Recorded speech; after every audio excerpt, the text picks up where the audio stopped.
Voltando do intervalo, antes, meu boa noite a Thaís Herédia. Boa noite, Thaís. Boa noite, meninas. Pessoal, nesse momento ainda Lula está reunido com os líderes partidários da base do governo no Senado. A razão dessa reunião, ela estava programada para ser na quarta-feira, mas o governo está muito preocupado com o trâmite da votação da reforma tributária, particularmente no Senado. A ideia dessa reunião é que a votação seja destravada. Confira a reportagem, ela é de Thaísa Medeiros. Caso o texto da reforma tributária seja aprovado pela comissão, deverá ser votado no plenário do Senado já na próxima quarta-feira. Apreciado na CCJ e pronto na CCJ, nós então encaminharemos ao plenário. A pauta prevista para o plenário é na próxima quarta-feira, sem prejuízo, obviamente, reservarmos quinta-feira, caso seja necessário também prolongar ou prorrogar a apreciação da reforma tributária. O secretário extraordinário da reforma tributária, Bernard Api, confirmou à CNN que a alíquota do Imposto sobre Valor Agregado, o IVA, poderá chegar a 27,5%. É importante dizer que sim, a gente está estimando um aumento de 0,5 ponto percentual em função das mudanças feitas no Senado, mas é importante entender que o senador Eduardo Braga fez mudanças, algumas que têm o efeito oposto, de ajudar a reduzir a alíquota padrão. O governo centra esforços para garantir a aprovação de pautas consideradas prioritárias pela equipe econômica. Além da reforma tributária, o Planalto também articula para que parlamentares votem medidas que ajudam a incrementar a arrecadação federal, evitando assim o déficit no orçamento e, consequentemente, um contingenciamento de recursos. Nesta terça, o ministro Fernando Haddad se reunirá com líderes do Congresso para explicar a proposta que muda a tributação do ICMS de empresas que recebem benefícios fiscais nos estados e pode render até 35 bilhões de reais para os cofres públicos.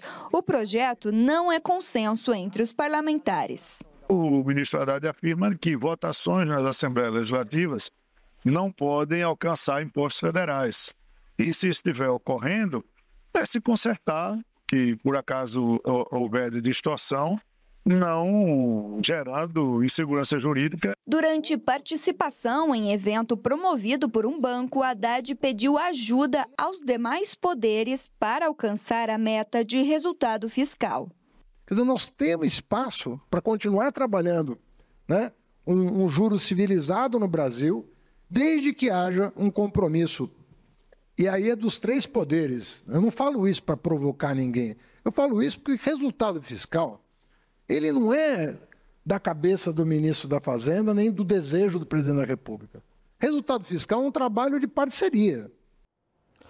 Deixa eu só separar um pouco, porque realmente na cabeça de quem nos acompanha, a gente misturou aí fiscal com tributária. Claro que uma tem uma relação com outra, mas do ponto de vista político são duas questões separadas hoje. Por onde o Lula está tentando destravar a tributária? Eventualmente em atender aos pedidos que vêm, sobretudo de Davi Alcolumbre, Pacheco, em matérias que não são diretamente relacionadas à tributária, em questões de méritos da tributária, porque aí o Pacto Federativo está em jogo. Por onde ele está tentando destravar? Eu acho que William, que a maior força disso é mostrar que a reforma tributária foi aprovada. A reforma, hoje a Udi Cunha me disse assim, Flores, se você for perguntar para todos os interessados, ninguém vai gostar da reforma, mas não tem ninguém que não queira ela aprovada. Então tem uma resposta muito forte de força política, acho que o Caio pode corroborar isso, mas a minha percepção é que há uma resposta de força política muito importante para o Lula nesse momento. Ele dizer, conseguir aprovar a reforma tributária. O que vai sair dessa reunião, eu acho que é o que vai demonstrar e vai sinalizar quais acordos o Lula topou fazer para garantir a aprovação.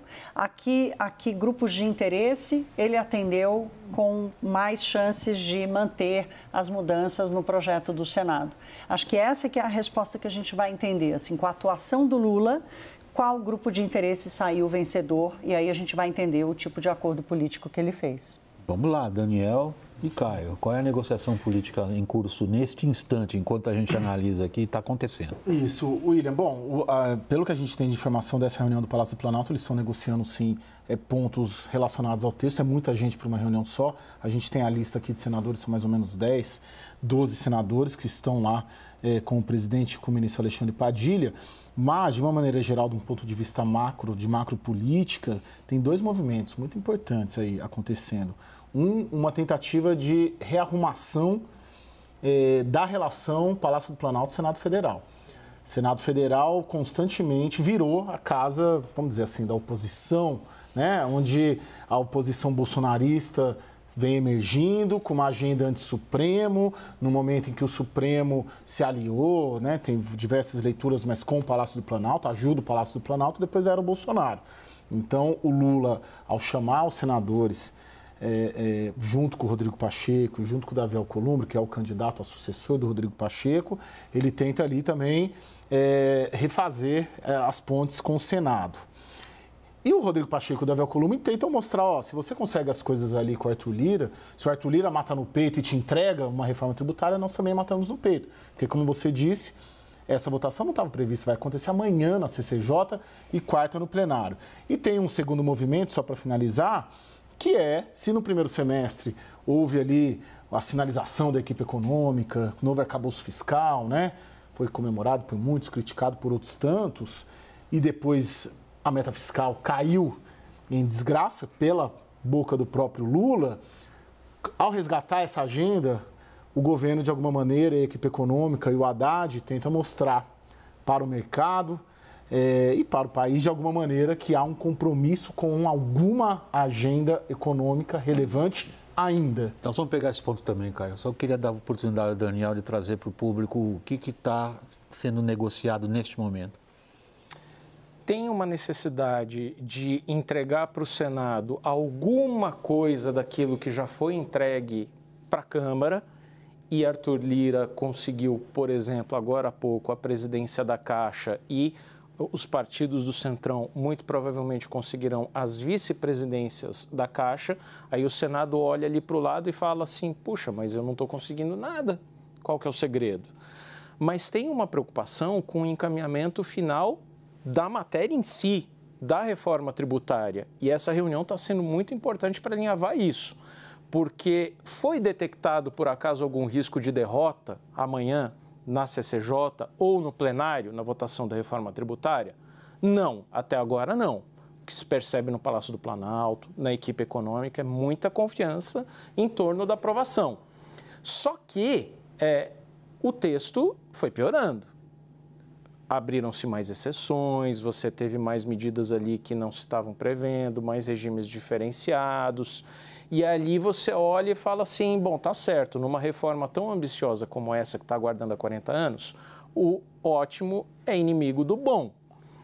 Por enquanto ainda está bom. Mas se aparecerem mais meia dúzia de emendas de plenário e o assunto mexer com o mérito ali, colocando mais alguns setores, talvez nem bom fique. E foi o que aconteceu na aprovação na Câmara, em junho, julho. Porque ali na Câmara, a gente teve de último momento criação de imposto estadual sobre bens primários, por exemplo. É isso o que, na visão do governo, não pode acontecer no Senado. Talvez saia caro. 22h32 e 37 segundos, alguns 2, 3, 4 minutos atrás acabou a reunião, nós estamos aguardando os senadores saírem de lá, eventualmente algum nos conta o que é que ficou acertado. Vamos para a questão fiscal agora, Thaís?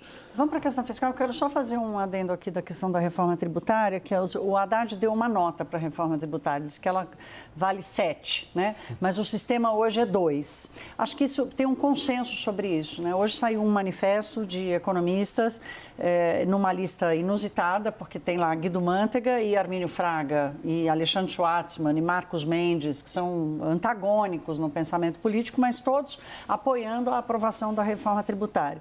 E o que eles me disseram, conversei com o Edmar Baixa também agora há pouco, é que é o seguinte, a maior complexidade da reforma tributária ainda está para vir, que é a aprovação e a elaboração dos projetos de lei complementares que vão exatamente dar forma esse conceito que a reforma tributária vai dar.